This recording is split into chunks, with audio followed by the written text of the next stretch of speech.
Anda kembali di News. Selain pemirsa, buat Anda yang khawatir dan takut dengan ular, nah jangan takut lagi ya, karena kami akan menghadirkan informasi cara-cara menghadapi serangan ular. Lembaga non-profit bidang studi ular SIUX Indonesia menggelar edukasi penanganan korban gigitan ular.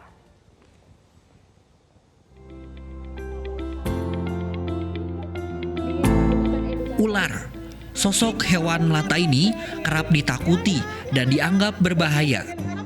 Karenanya, masih banyak masyarakat yang membunuh ular yang berkeliaran di sekitar lingkungan. Dari fenomena ini, SIUX Indonesia hadir untuk mengedukasi masyarakat tentang penanganan ular. Salah satu kegiatannya dilaksanakan pada Minggu pagi di Taman Balai Kota Bandung. SIUX itu sebetulnya lembaga yang dia tidak bicara mengenai pemeliharaan bukan ya. Jadi dia bicara mengenai kajian tentang ular, baik itu identifikasi, riset-riset tentang ular, bicara hal-hal lain yang bukan cuman sekedar biologi ular. Penanganan kasus gigitan ular di Indonesia ternyata masih menjadi persoalan dan permasalahan yang patut disoroti. Tak sedikit pihak yang melakukan kesalahan prosedur dan mengakibatkan efek buruk bagi korban gigitan ular. Sebanyak 54 kasus gigitan ular terjadi di Jawa Barat, bahkan 10 diantaranya meninggal dunia. Lalu bagaimana sih penanganan yang baik ketika kita digigit ular ataupun kita bertemu ular, baik di rumah ataupun di hutan? Berikut ini liputannya untuk Anda. Minimnya pemahaman penanganan korban gigitan ular membuat pakar gigitan ular dan toksiologi Dr. Tri Maharani berkeliling Indonesia untuk membantu korban. Kasusnya yang dihitung oleh teman-teman di sini 54, tetapi dari saya sendiri kasus insidennya udah lebih dari 150.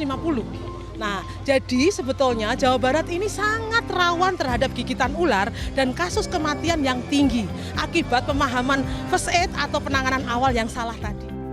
Penanganan gigitan ular yang salah seperti menggunakan garam, ikatan kencang, bahkan pengisapan di daerah area tergigit akan memperburuk keadaan, bahkan akan mengakibatkan kematian yang lebih cepat.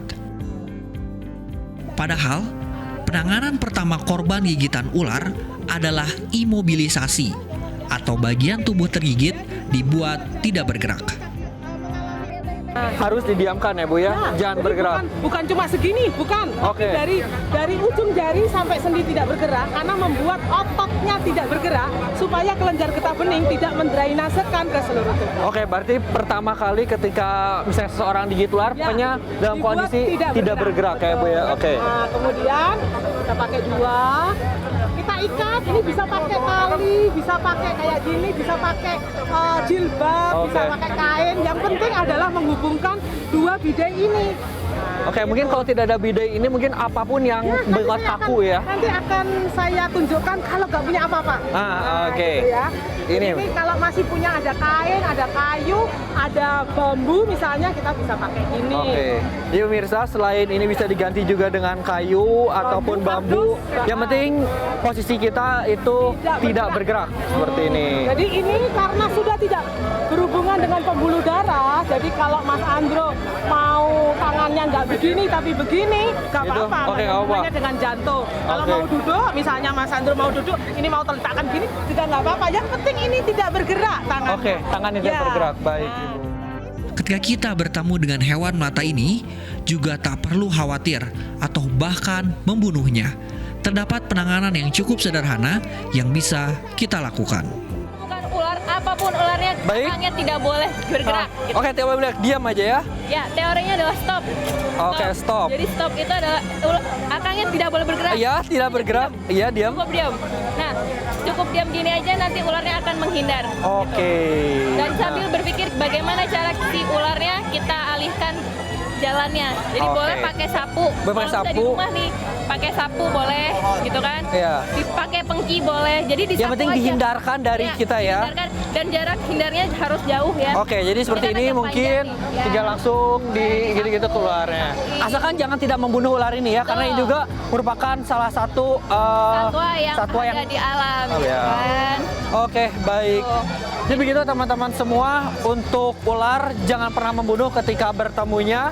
cukup hindari dengan menggunakan pengki ataupun dengan alat-alat yang panjang. Dan jangan pernah memegang tangan kosong ular, apapun ularnya. Oke, apapun ularnya, karena banyak juga ular berbisa di Jawa Barat. Itu saja pemirsa. Dari Bandung, Jawa Barat, Andromeda Arizal, Sabago Visasa, Metro TV. Ayo teh, kita lanjut lagi teh.